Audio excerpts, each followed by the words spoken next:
You know, when a legend dies, their story doesn't just end. It becomes a kind of battleground. But what happens when the biggest challenge to the official story, the most shocking claim, comes from inside the family itself? Well, today we are diving deep into the powerful and, let's be honest, really controversial claims surrounding the death of Elvis Presley. And there it is. That's the bombshell. Elvis was taken out. A direct quote, a claim of murder, supposedly coming from Elvis's own father, Vernon Presley.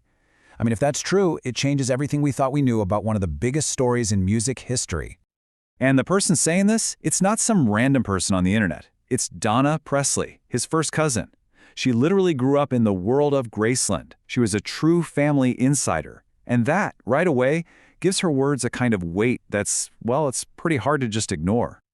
So this brings us right to the heart of it, doesn't it? Is this some hidden truth suppressed for decades and finally seeing the light of day? Or is it something else? A really well-crafted story for a different reason? We're going to unpack all of it, and you can decide for yourself. Okay, first things first. To really get the power of her claim, we have to understand why Donna Presley is, on the surface, a very credible source. Let's build what we'll call her foundation of trust. So let's be absolutely clear. Her connection to Elvis is 100% real and verifiable. She is his first cousin on his dad's side. Her mom was Vernon Presley's sister, and they even shared a grandmother. This isn't some distant relative or a friend of a friend. We're talking direct bloodline here. And that family connection, it gave her unbelievable access.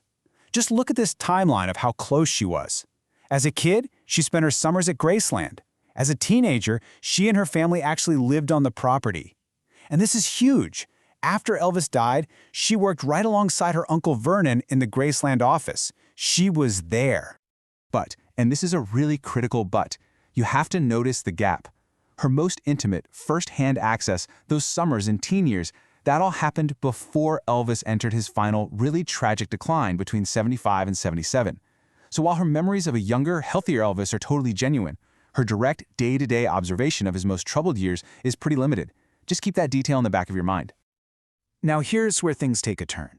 Because this personal history, all these memories, they've been transformed. For Donna Presley, memory isn't just a personal thing anymore, it's a full-time business. And we're not talking about a small hobby here. The scale of this commercial enterprise is, well, it's staggering. You've got books all about nostalgia, stage shows promising these exclusive hidden truths, and then you have the digital media, where that taken-out story really becomes the main event. It's a whole career across multiple platforms, built entirely on that family name. And you have to look at the economic reality of it all. A career like this needs constant fuel. It needs new content.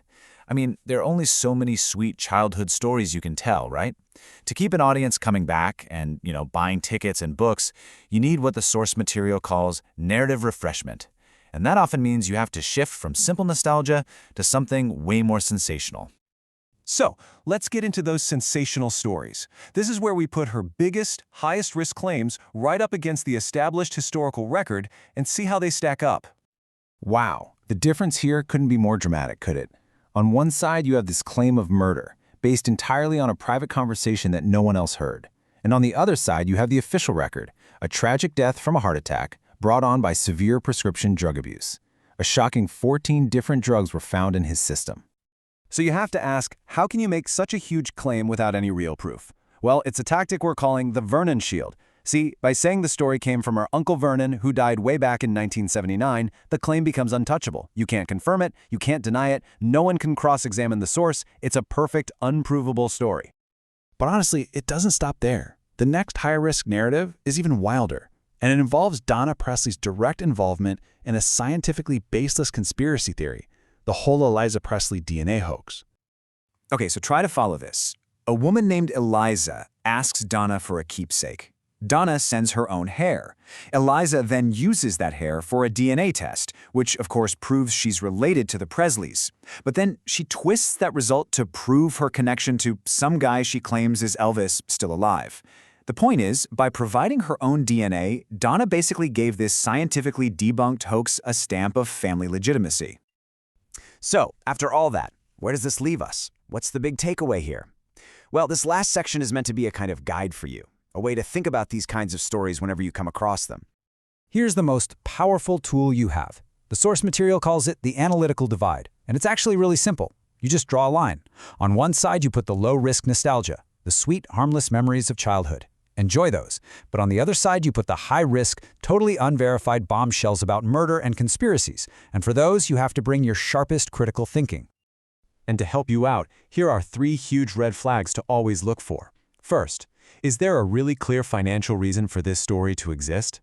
Second, does the whole claim rest on an irrefutable source like our Vernon Shield? And third, is there any connection to weird fringe science like that DNA hoax? If you start seeing these things pop up, it's probably time to be extra skeptical. And all of this leaves us with one final, really big question.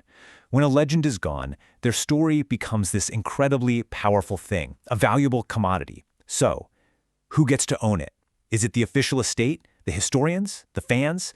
Or is it the family members who are willing to tell the most sensational, the most shocking tale of all?